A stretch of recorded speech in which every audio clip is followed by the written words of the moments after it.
Si algo no ha dejado de funcionar bajo el régimen de Nicolás Maduro es la puerta giratoria en las cárceles, con los presos políticos, con civiles, con militares. La reacción automática del régimen ante cualquier disidencia sigue siendo la misma: detener, aislar y llevar a opositores, a ciudadanos comunes, a lugares como el Helicoide, ahora incluso con luces de Navidad, o a la red de centros de reclusión que se extienden por todo el país. Enseguida en ángulo, el impacto emocional de los presos políticos en Venezuela en medio de un régimen opresor, de detenciones arbitrarias que continúan dándose y la lucha que mantiene Estados Unidos en contra del narcotráfico y del cártel de los soles de Maduro. Bienvenidos. El Helicoide, por ejemplo, el centro de torturas más grande de Hispanoamérica, se ha convertido en el recordatorio permanente de cualquiera que alce la voz. Puede ser tragado, cualquiera que lo haga, puede ser tragado por el régimen de Maduro. Es el emblema de una política que reduce todo a la tortura, a la sumisión, el símbolo más claro, más despreciable también del poder represivo del chavismo y del madurismo. Aquí citamos algunos de los presos políticos contemporáneos en Venezuela. Leopoldo López, arrestado en 2014, declarado como prisionero de conciencia por Amnistía Internacional. Loren Saleh, detenido por 4 años entre el 2014 y el 2018. Vamos a tenerlo aquí en pocos minutos en ángulo. Y también Gabriel Blanco, uno de los 6 sindicalistas arrestados en el 2022. También está Rocío San Miguel, activistas. Pero casos, muchos más que se multiplican. De hecho, el pasado viernes secuestraron a Aranza de Los Ángeles Hernández Castillo, una joven de 19 años de edad. 2 días antes también fue detenida de manera arbitraria su hermana Samantha, de 16 años. Estas jóvenes son familia de 2 funcionarios militares. Su tío es Henry Castillo, detenido el 24 de enero y desaparecido. Y su hermano es Cristian Hernández, teniente exiliado que huyó del asedio. Se le llevaron sin ningún orden de detención, sin orden de allanamiento, arbitrariamente. Hago responsable al gobierno y al ministro de Interior y Justicia por los daños ocasionados hacia mi hija, psicológicos, emocionales, físicos, ya que es una menor de 16 años. A 6 meses de la detención arbitraria del dirigente opositor Juan Pablo Boanipa, sus hijos, sus nietos han exigido su liberación inmediata. A través de un mensaje público han expresado su profunda preocupación por el estado de salud, han denunciado falta de comunicación con él, uno de los colaboradores cercanos de la Premio Nobel de Paz de María Corina Machado. Hoy se cumplen 6 meses desde que nuestro papá, Juan Pablo Boanipa, fue detenido arbitrariamente por el régimen de Nicolás Maduro. No sabemos en qué condiciones están ni cómo lo están tratando. Nos preocupa muchísimo su salud. Nuestro papá tiene hipertensión y necesita atención médica constante. Las autoridades siguen negando visitas, llamadas y cualquier comunicación. Es una incomunicación total que vulnera sus derechos y nos llena de angustia como familia. Extraño mucho a mi abuelito, quisiera volverlo a ver. Hoy levantamos la voz para pedir apoyo. Nuestro papá merece ver a su familia, merece ver a su abogado y merece recibir atención médica. Nuestro papá merece ser libre. ¡Que viva Venezuela libre! Y también está el drama de una doctora venezolana de 65 años de edad. ¿Y qué pasó? Bueno, criticó a Maduro en un audio de WhatsApp y fue condenada a 30 años de prisión. Estamos hablando del caso de Margie Orozco, que ha generado rechazo por parte de organismos de derechos humanos, también de la comunidad internacional. El régimen la acusa, tras haberse quedado quejado de la repartición de las bombonas de gas doméstico, esta señora la acusa de estar en contra de todo lo permitido. Esta pesadilla comenzó en agosto del 2024, cuando en medio de la crisis por esta cuestionada reelección de Maduro, fue detenida en San Juan de Colón, en el estado Táchira, fronterizo con Colombia.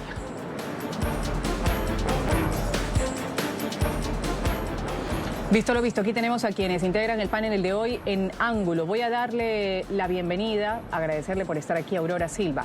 Es la esposa de Freddy Superlano, destacado dirigente de la oposición democrática. Freddy Superlano actualmente tiene algunos meses desaparecido. Su familia no sabe de él. Estuvo en el Helicoide.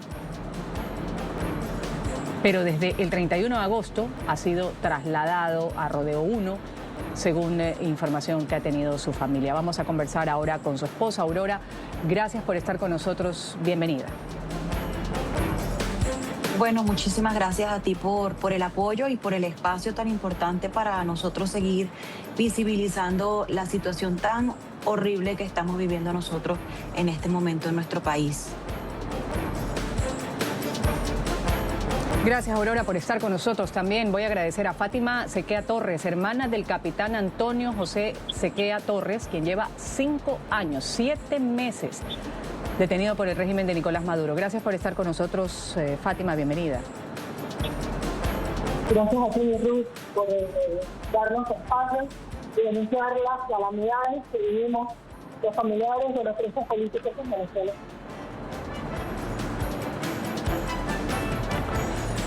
Y tenemos también otro testimonio aquí en Ángulo. Loren Saleh, defensor de derechos humanos, premio Sájarov, estuvo 4 años encarcelado sin juicio en la sede del Servicio de Inteligencia de Venezuela, del SEBIN. Gracias por estar con nosotros, señor Saleh, bienvenido. Hola, muchas gracias. Gracias a los tres por participar en este panel. Muy brevemente, a manera de introducción, quiero coger un criterio corto de cada uno de los tres. Empiezo con usted, Aurora. Para toda América Latina, ¿qué significa para una familia, para unas niñas, que su padre haya sido detenido sin ningún tipo de delito y que en ocasiones incluso no se sepa si está aquí, está allá? ¿Qué nos puede decir muy brevemente sobre esa situación que le toca vivir a usted día a día? Bueno, como madre puedo decir que ha sido una situación sumamente difícil. Además de ser mi esposo, pues es el padre de mis hijas y tenemos 2 niñas, una de 8 años y una de 4 añitos, que en ocasiones me han preguntado si de verdad su papá está vivo o está muerto. La situación de mi esposo es sumamente preocupante. 16 meses ya detenido. Estamos a 5 días de cumplir 16 meses, pero estuvo 13 en el helicoide, aislado e incomunicado, y lleva 3 meses prácticamente en el Rodeo 1 y a las afueras no lo niegan, que ellos no lo tienen, y seguimos sin tener información real de cómo se encuentra él. Entonces, sumamente difícil para toda la familia, para mis hijas, las más pequeñas, y realmente pues yo temo por la vida de mi esposo y de todos en este momento.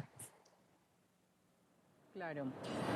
Fátima, quiero saber la coincidencia que hay con su familia, con su hermano. ¿A usted también se le viene eso a la cabeza, el hecho de no solo la incertidumbre de saber dónde está, cómo está, que ya de por sí es bastante desgastante, sino si su familiar está vivo o muerto? ¿Cuál es su situación, muy brevemente, para compartirlo con toda nuestra teleaudiencia en este espacio? Nosotros vivimos un horror sumado a un dolor.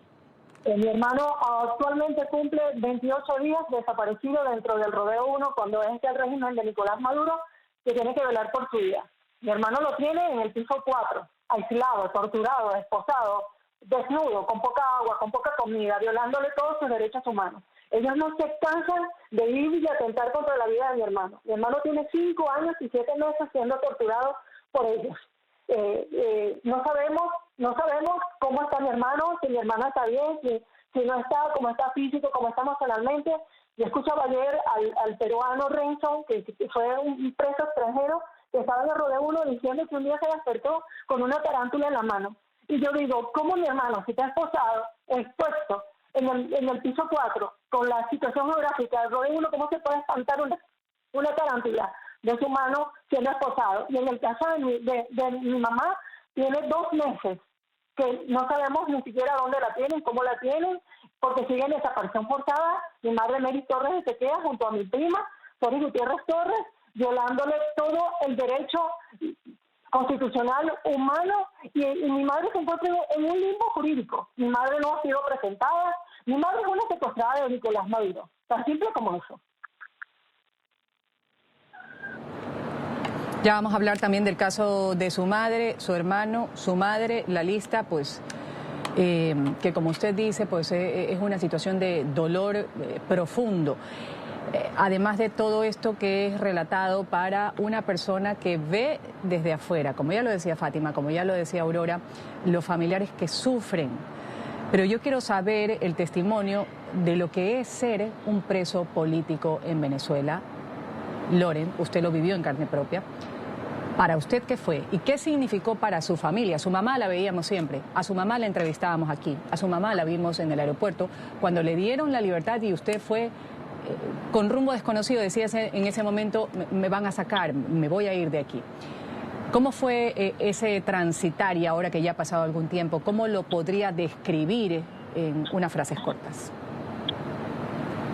Yo creo que nosotros deberíamos usar la palabra rehén, porque creo que más se puede imaginar la situación si lo calificamos en su justa medida, y es ser un rehén, un secuestrado, porque la persona que se encuentra en Venezuela en nuestros centros de tortura no saben de tiempo, no saben de qué va a pasar, es una incertidumbre total.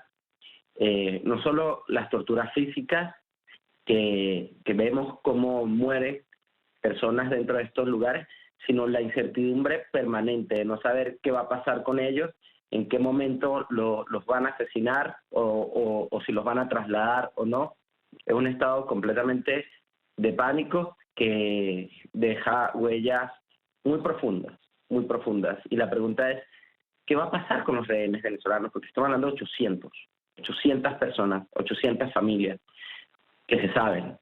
Y la situación es cada vez más desesperante y a veces se pierde el foco y se nos olvida que en Venezuela hay más de 800 rehenes. Y es un estado difícil de describir lo que se vive ahí adentro. Es difícil de describirlo porque no sabes qué van a hacer contigo. Y eso es algo que desorienta y que deja, como lo digo, huellas muy, muy profundas que no sanan fácilmente con el tiempo. Gracias por esta primera intervención de cada uno de mis panelistas. Loren, quiero seguir con usted. ¿Cómo vive usted, su familia, aunque estén en Venezuela, fuera de Venezuela, este nuevo momento? Porque sí hay un nuevo momento, hay una tensión, hay una operación agresiva por parte de Estados Unidos en contra del narcotráfico en el Caribe, un despliegue nunca antes visto, en particular en contra del Cártel de los Soles, organización terrorista extranjera que Estados Unidos dice está liderada por Maduro y otros que lo acompañan. Bueno, hay muchos sentimientos encontrados. Quienes han estado presos, las familias de expresos políticos, nunca terminan de salir. Una parte de uno siempre se queda allá adentro y de una otra manera hay un sentimiento de culpa de estar afuera, sabiendo que hay tanta gente allá adentro. Y yo creo que más allá de lo que pasa en el Caribe, que con las narcolanchas y todas estas operaciones, en lo particular, nuestra gran preocupación es sobre los rehenes en Venezuela, estas personas que están en centros de tortura. ¿Qué va a pasar con ellos? ¿Hasta cuándo se va a extender esta situación? ¿Cuál es la seguridad y la protección que van a tener si esto escala? Y nosotros tenemos tantos años que hemos estado tan cerca de ver la libertad y la transición en Venezuela, y a último minuto se cae esa posibilidad, que honestamente uno quizás como una forma de autodefensa ve a veces con cierta duda cualquier operación y no quiere ilusionarse tan fácilmente de lo que pueda pasar. A mí me preocupa que nos fijemos y pongamos toda la atención en la declaración de Trump y en la declaración de Maduro, y olvidemos y dejemos de un lado la situación de los rehenes en Venezuela. Creo que es importante que, paralelo a toda la presión que se hace por desarticular y desmontar la organización criminal que implica el régimen venezolano, es exigir un movimiento internacional que exija la liberación de los rehenes en Venezuela.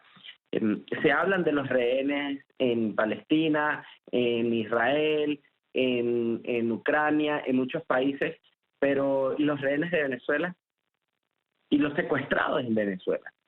Y yo creo que Europa particularmente debería generar una presión aún mayor por la liberación de los rehenes. ¿Por qué menciono Europa? Porque hay casi 100 ciudadanos europeos en cárceles venezolanas, secuestrados. Y yo, como te digo, me estoy preocupado porque de una otra manera los presos, los rehenes políticos en Venezuela, estas personas que están secuestradas, hay como un chantaje, ¿no? Si pasa algo, nosotros vamos por ellos. ¿Y cuál es la garantía que tienen estas personas? Honestamente, ninguna. Y no veo realmente un movimiento por parte de la comunidad internacional que esté exigiendo la liberación de estos presos. El foco se ha puesto en la operación de Estados Unidos, que está bien, era necesaria, pero no podemos olvidar todas estas centenares de personas que están ahí secuestradas. Y ya vamos a andar de este pedido que usted hace, que se ponga especial énfasis, foco en la situación de los presos políticos en Venezuela, como usted lo denomina, Loren, rehenes. Quiero saber qué coincidencia tiene Aurora Silva en este caso, lo que ha expresado Loren. Y preguntarle directamente, ¿usted ha sentido más presión, no sé, vigilancia, algún cambio en el trato que usted haya conocido de su ser querido, de su esposo, desde que comenzó el operativo de Estados Unidos en el Caribe? ¿Siente temor, mayor temor? ¿Cómo lo ve usted ante situaciones que puedan ser inciertas? Y como dice Loren, a veces se presiona por quienes tienen a ellos, a quienes los tienen detenidos, a quien el madurismo los tiene en su poder.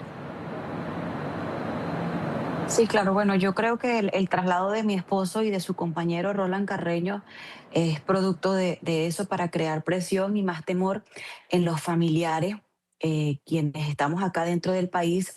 Es una lucha diaria ya, o quizás hasta denunciar o publicar algo, porque realmente todos vivimos en zozobra y con una amenaza constante. Yo coincido con Loren. Yo temo por la vida de mi esposo. En distintas oportunidades lo he dicho. Freddy estuvo 13 meses en el helicoide totalmente incomunicado y aislado. Estamos a 5 días de cumplir 16 meses en los que no escucho su voz, en los que no lo veo ni lo abrazo, ni mis hijas. Tiene hijos mayores que tampoco lo han visto y pues obviamente también sufren la ausencia de su padre, al igual que mis suegros, 2 personas mayores. Y ese es yo creo que puedo hablar por varios, por todos, es el temor real que tenemos nosotros como familiares en este momento. Pues, ¿qué va a pasar con todos ellos? Seguimos, pasan los días y ellos siguen detenidos injustamente, no son liberados. Al contrario, cada día que pasa aumenta la cifra de presos en nuestro país injustamente. Cada caso es peor, familiares también de otros que ya están detenidos. Yo siento temor diario porque no estoy, me puede pasar a mí, y tengo 2 hijas pequeñas que dependen de mí, y que en este momento mi único temor pues es el no saber cómo se encuentra mi esposo. Es una carga emocional también. Paso noches sin dormir porque no sé realmente cómo se encuentra mi esposo. Yo las únicas informaciones que he tenido de él es que ha adelgazado entre 12 y 15 kilogramos, que no lo sé. La situación en el rodeo es sumamente horrible. En el helicoide a mí nunca me faltaron el respeto, a las afueras, sin embargo nunca me dejaron verlo, pero en el rodeo el trato es sumamente inhumano, grosero, faltas de respeto. Y allá a las afueras del rodeo 1 ni siquiera te dan la cara, todos están totalmente encapuchados, les ves solo los ojos, y lo único que te dicen es: su esposo no está aquí, retírese, nada más. Aun cuando yo sé que está allí desde el domingo 31 de agosto, que él fue trasladado encapuchado, lo bajaron de la bambucha y fue ingresado a ese centro de reclusión. No puedo decir que el temor que yo siento, y se los he dicho a ellos a las afueras, porque yo les he dicho, yo sé que ustedes, Dios permite y no pase, Dios cuida a mi esposo, pero ustedes me lo pueden entregar muerto. Y nunca, ni siquiera me han aceptado que él se encuentre aquí. Y yo sé que mi esposo está aquí en el Rodeo 1. Yo voy todos los sábados a preguntar por él. Gracias, Aurora. Fátima, quiero cerrar con usted este bloque sobre estos temores, como bien ha citado Aurora, temores absolutamente humanos, normales. Saber si se activan en su familia cuando escuchan, por ejemplo, que están aumentando las tensiones por esta denominación que se hace al cartel de los Soles como organización terrorista extranjera. Todo el movimiento internacional que se da, lo que se ha conocido mundialmente. Y lo que decía Laurent, mientras estamos pendientes de las declaraciones de Trump, de lo que dice Maduro con la espada de Bolívar, de cómo se desarrolla el poderío que trae el USS R4, que está ahí en las costas del Caribe. ¿Cuál es el sentimiento de una hermana, de una hija, cuando está también a la expectativa de lo que suceda? ¿Hay temor? Bueno, sabemos que Venezuela está sumergida en una cleptocracia junto a un terrorismo de Estado. A eso le sumamos todo lo que está pasando en el Caribe y produce miedo como familiares de preso político. Yo quiero a mi hermano vivo, yo quiero a mi madre viva, yo quiero a mi prima viva, yo quiero a mis amigos que he aprendido a tener a través de sus familiares en las cárceles de Venezuela. Yo los quiero vivos. Yo quiero vivo a todos los presos políticos. Y es verdad que quiero un país libre, pero yo no quiero un país libre con mi corazón lleno de dolor. Yo quiero un país libre con mi hermano en mis brazos, con mi madre abrazada, con mi prima en su casa, con los presos políticos de vuelta con sus familiares. Yo quiero un país libre, no con lágrimas llenas de dolor, como tengo años, con lágrimas llenas de dolor. Yo quiero en ese momento unos ojos llenos de lágrimas, pero de felicidad, no de dolor.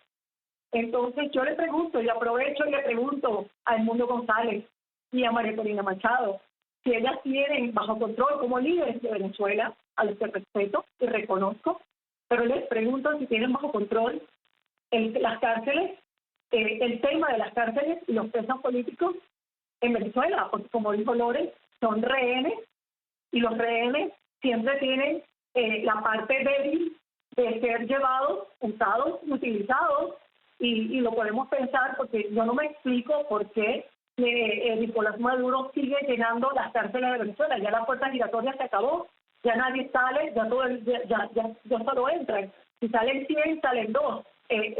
Ahí no hay equilibrio, ni siquiera un número que uno pueda decir, bueno, pero que están entrando y están saliendo. No. Las cárceles se siguen llenando. Yo en un momento digo, preparemos a Tucumán y a Socorón y llenémoslas de 2.000 presos políticos, de 2.000 presos y que lleven todo el peso de la ley. Pues los presos políticos están llevando el peso de la ley y están llevando la peor parte. Por eso yo digo que uno de las partes de ese pedacito del Premio Nobel de la Paz se lo merecen los presos políticos que han llevado pues la tortura y el terrorismo de Estado en su piel, en su carne, en su mente, en su corazón, y resisten todos los días. Vamos a ir a una pequeña pausa comercial. Esto es Ángulo. Seguimos luego del corte. Estamos aquí con la angustia que significa para los familiares de presos políticos en Venezuela tener a su ser querido todavía tras las rejas. Muchos de ellos sin comunicación oficial. Se diluye todo en supuestos, madres, esposas, hijos, hermanos que acuden incluso a distintos centros para cerciorarse el estado de sus seres queridos porque no saben ni exactamente dónde están. Les niegan información. Volvemos enseguida.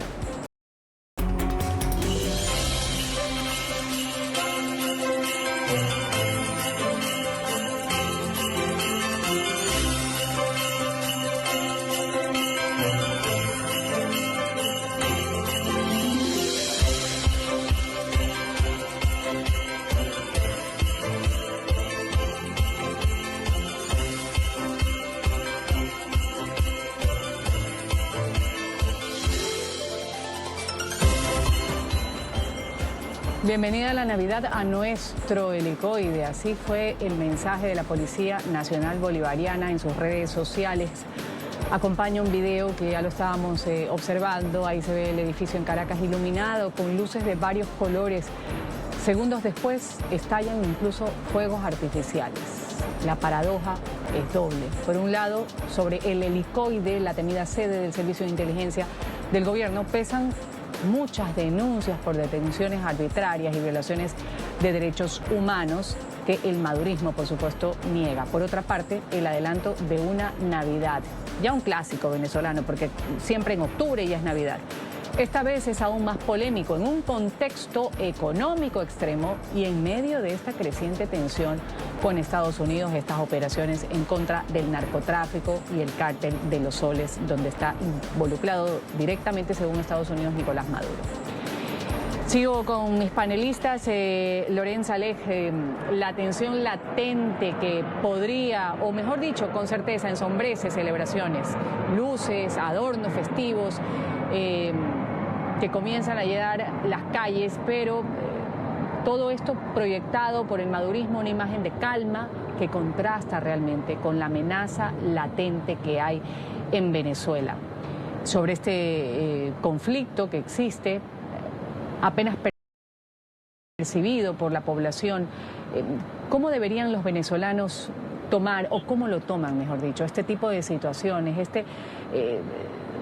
esta Navidad disfrazada, cuando durante años hay problemas gigantes que quizás no se solucionan con un encendido, y mucho peor con fuegos artificiales? Bueno, lo del helicoide es realmente grotesco, parece una película de terror, porque en ese lugar donde yo estuve encerrado varios años, han asesinado gente bajo tortura. Y todo eso está muy bien documentado. Afortunadamente ha estado muy bien documentado, y recordemos que es un lugar donde la Corte Penal Internacional lleva investigaciones por los crímenes graves que ahí se han cometido. Pero yo quiero ser muy honesto en esta oportunidad, no quiero dejar pasar este espacio para pedirle a María Corina Machado, quien en unos días va a recibir el Premio Nobel de la Paz, que solicite la liberación inmediata del preso político, porque honestamente no entiendo por qué no la está solicitando. O sea, con toda la presión que hay por parte de Estados Unidos, seamos honestos, seamos sinceros aquí.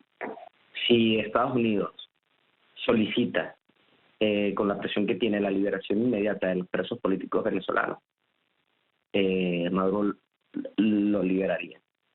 Estoy seguro de eso. Yo tengo desde los 17 años trabajando por la liberación de presos políticos. La primera huelga de hambre lo hice a los 18, tengo 37. Tengo 20 años y así que conozco muy bien cómo se llevan estas cosas, no solo porque estuve preso, sino porque he logrado liberaciones de presos políticos, que por cierto, Freddy Superlano siempre estuvo apoyándonos desde hace muchos años en todas las luchas por los presos políticos. Así que yo sé que estamos en un punto donde si la comunidad internacional, si especialmente el gobierno de Estados Unidos, solicitara la liberación inmediata de los presos políticos, Maduro liberaría, no tendría otra opción. Por eso le pido tanto a María Corina, a Edmundo, como los líderes legítimos en este momento de la oposición venezolana, con todo el respaldo y el reconocimiento internacional que tiene, si ellos apuntan a la liberación de los presos políticos y le piden al gobierno de Estados Unidos como a los gobiernos de Europa la liberación de presos políticos, vamos a poder tener a estas personas en libertad. Y esto es importante, porque es que no pueden haber más venezolanos sacrificables. No pueden haber. O sea, no es, ni es necesario, ni es ético, ni es moral, ni es justo. Ni es justo. Porque ¿sabes qué pasa? Que el tiempo se agota. Y cada hora, cada minuto, cada día ahí encerrado, no se les regresa. Por muy inocentes que sean los que están ahí, cuando mañana salgan no le van a decir, usted es inocente, mira, aquí está todas las horas que estuvo ahí encerrado, aquí está todos los días que no pudo estar con su familia, aquí está todos los diciembre que no pudo estar con sus hijos o con sus madres. Entonces, yo le pido a los líderes de oposición, especialmente a María Corina y a Lindo González, que exijan la liberación inmediata del preso político. Aurora Silva, también quiero conocer su criterio, primero con lo que sucede en el Licoide, como lo decía Loren, centro de torturas, donde incluso han muerto personas, y el llamado que dice él, deben tener enérgico además los líderes políticos de la oposición actual en Venezuela. Bueno, yo creo que esa situación del helicoide fue una total burla y una total falta de respeto para todos los que están allí y para nosotros los familiares a las afueras. Freddy estuvo allí 13 meses y cuando yo vi eso, a mí se me salieron las lágrimas de la indignación y la frustración de saber que ahí abajo hay tantos detenidos injustamente y arriba estaban haciendo todo ese espectáculo. Pero esta gente es así, maquiavélica, diabólica.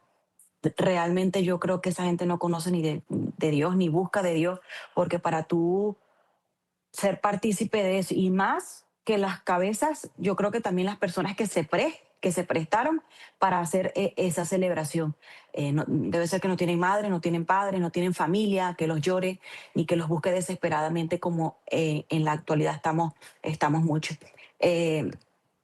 Mira, yo en este momento... Yo todos los días oro, no hay momento de mi vida que yo no suplique por mi esposo y por todos los presos políticos. Esto hay que vivirlo para entenderlo. Freddy fue muy colaborador como lo dijo Loren, con el tema de los presos políticos y siempre lo tuvo muy presente, pero hay que vivirlo para entenderlo. Yo no le deseo esto absolutamente a nadie. Mi esposo está secuestrado. Prácticamente yo no sé absolutamente nada de él y tener que pararme diariamente a darle la cara a mis hijas y quizás para llenarme de las fuerzas que no tengo porque soy humana y también decaigo y sufro y extraño a mi esposo y pues todos los días vivimos en zozobra de qué va a pasar, si va a aparecer muerto o lo van a liberar, porque realmente eso es lo que aquí nosotros pensamos. Y yo sí, mi única petición siempre ha sido qué va a pasar con ellos en el momento de si aquí pasa algo o no, porque uno pues realmente lo que ve por redes, porque aquí nosotros no tenemos información de absolutamente nada y pues tratamos también ni de opinar sobre el tema porque realmente los que estamos adentro es a los que nos afecta directamente y ha pasado con muchos ya, pero sí espero que se siga exigiendo, que se exija la liberación plena de todos los presos políticos y que exista esa reunificación familiar muy pronto. Yo confío plenamente en la voluntad de Dios y en el trabajo de todos nuestros líderes también, pero también como venezolana, porque bueno, el político es mi esposo y yo lo he apoyado a lo largo de estos 9 años, pero yo hoy lo vivo como familia y como una venezolana más y esto es insostenible, inhumano, el trato que han tenido contra mi esposo y contra nuestra familia ha sido muy duro. Nunca pensé vivir esto y vivirlo ha sido sumamente costoso. Es un sacrificio familiar muy duro y pues pensar que no sé ni siquiera cómo voy a recibir a mi esposo, qué va a quedar de él, porque como lo dice Loren, nadie le va a retribuir todo lo que él ha vivido a lo largo de estos 16 meses, pero yo sí, yo he tenido el apoyo internacional, he hecho las debidas denuncias con las organizaciones internacionales. Sin embargo, pues yo sí creo que hay que activar los mecanismos necesarios para que se dé la liberación y los resultados efectivos que nosotros queremos, que es la libertad de todos los presos políticos. Aurora, me voy a una pequeña pausa comercial. Enseguida venimos con las conclusiones del programa Ángulo. Fátima, usted va a tener la palabra para empezar las conclusiones. La División de Inteligencia Estratégica del Estado Falcón del Cuerpo de Policía Nacional Bolivariana le da la más cordial bienvenida a la Navidad. Como el grupo Barrio Obrero que la toca como es.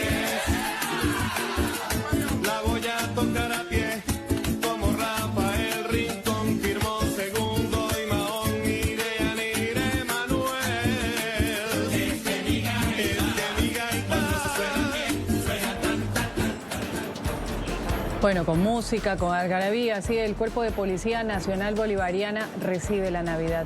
Ese video lo ha publicado en redes sociales. Desde la División de Inteligencia Estratégica del Estado Falcón, dice, nos unimos con mucha alegría, como si hubiera alegría, como ignorando la realidad que tienen muchas familias en estas Navidades, en las pasadas, en las anteriores también. Tiempo de las conclusiones aquí en Ángulo. Cómo los familiares, en este caso, y empiezo con usted, Fátima, dirían a boca llena feliz Navidad y esa esperanza cuando se lanza este tipo de deseo y mensaje. Adelante. Bueno, es una Navidad disfrazada, donde en Venezuela no hay gas, no hay comida, cuando los niños van 2 veces por semana al colegio, cuando no hay inseguridad, es lo que vive, cuando ni siquiera existe ya un dinero inorgánico en las calles porque ni siquiera lo producen, cuando el país está sucumbido en miseria, cuando los familiares de los presos políticos solo lloramos, contamos las sillas vacías en una mesa, pasan los años y las sillas siguen vacías y seguimos sumidos en un dolor. Lo que hacemos es producir dolor. Eso es lo que hacemos los familiares de los presos políticos mientras él baila, mientras él coloca un arbolito, mientras él dice todo está bien, cuando todo está mal, cuando vivimos, él vive una supuesta realidad y nosotros vivimos otra, porque actualmente nosotros no somos la única familia sufrida. Claro que sí, habemos más de 1.500 familias sufriendo. Actualmente hay 30 seres humanos desaparecidos desde el 28 de enero que se sacaron del helicoide, 30 gedeones. Desde el 4 de noviembre hay 16 militares que habían pagado sentencia injusta desaparecidos y tampoco sus familiares saben dónde están. ¿Cómo ellos y nosotros, los que estamos en esta tragedia familiar, podemos hablar de una Navidad normal, en paz, feliz, cuando nosotros lo que hacemos es vivir viviendo sin vivir? Porque eso es realmente lo que hacemos los familiares de los presos políticos. Yo tengo años que no sé lo que es ser feliz. Yo sobrevivo, sobre todo porque tengo a cuestas una madre desaparecida, enferma, de la tercera edad, una abuela, unos niños que preguntan dónde está su abuela, un padre de 3 niños, que es mi hermano, el capitán Antonio Sequeira, desaparecido dentro del Rodeo 1, torturado. Sus hijos, ¿cómo pueden ser felices? Mi hermano, mis hermanas, mis hermanos, todos. Ruth, nosotros no sabemos lo que es la felicidad desde hace 6 años. 6 años. Nosotros llevamos un día crucis como familia. Nosotros nos han asesinado. Yo tengo 2 primos asesinados.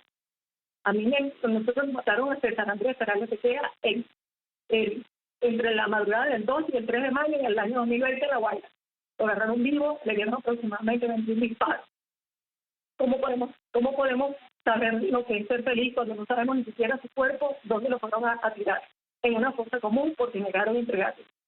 Nos asesinaron en el año 2019 un ingeniero de Corto Eléctrico. El único delito de Ángel Sequeira fue decir que venía un apagón nacional eléctrico.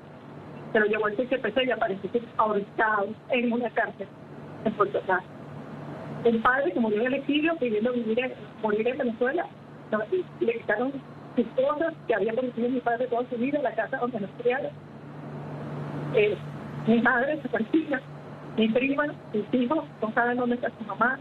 Sentimos hasta pena por eso. Sentimos que responsables, porque el único delito de Sori era acompañar a mi madre al Rodeo 1, a ver a mi mamá.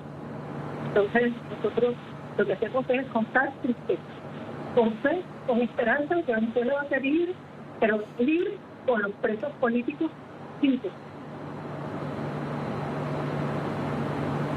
Gracias, Fátima, por esas palabras, ese sentimiento, además, absolutamente humano, que conmueve a cualquiera que lo escuche, que conmueve, por supuesto, a cualquiera que lo vive. Loren Saleh, defensor de derechos humanos, que lo sabe en primera persona. ¿Cuál sería su conclusión? Adelante. Bueno, diciembre es una fecha de dolor, definitivamente es una fecha de muchísimo dolor, porque se supone que es el momento por esencia de estar juntos, de estar en familia, de estar abrazados, y esto no es posible porque el régimen tiene secuestrado a centenares de personas. Vuelvo y digo, es el momento de exigir la liberación inmediata de todos los presos políticos.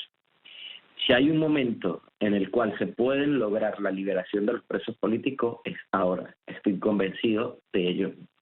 Pero para eso hace falta que la dirigencia se enfoque y pida la liberación inmediata de los presos políticos. Y vuelvo y digo, pido a María Corina Machado que en el marco de este Nobel de la Paz exija la liberación inmediata de los presos políticos en Venezuela. Esto tiene que acabar. Y Maduro tiene que liberar a los presos políticos venezolanos. Y nosotros, el compromiso, como lo que podemos hacer como venezolanos, todos, es enfocarnos en la liberación de los presos políticos. Si nosotros no logramos la liberación de los presos políticos, el resto de aspiraciones creo que quedan grandes. Creo que quedan grandes. Si nosotros no logramos la liberación de los presos políticos, seamos honestos, no vamos a lograr entonces la renuncia de Nicolás Maduro, la entrega del poder por parte de Nicolás Maduro. La liberación de los presos políticos es un objetivo necesario, urgente y posible. ¿Cuánto? ¿Usted tiene esperanza de que eso vaya a cambiar, con un sí, con un no, Loren? Totalmente, yo creo que sí, definitivamente. Ahora, gracias. Me voy a un pequeño corte con... De las Américas. Voy a agradecer a quienes han participado en el programa del día de hoy. Aurora Silva, esposa de Freddy Superlano, destacado dirigente de la oposición democrática, que tiene aproximadamente 16 meses en prisión. En algunas ocasiones pues su familia no ha sabido de su paradero, en otras se ha enterado de su traslado. Gracias por haber estado con nosotros, Aurora.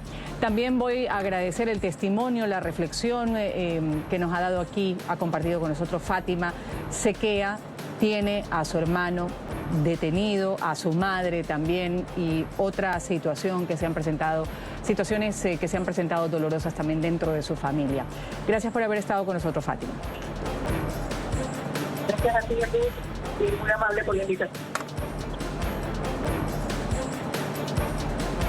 Gracias también a Loren Saleh, defensor en derechos humanos, premio Sájarov, y estuvo, como lo decíamos y lo hemos presentado, 4 años encarcelado.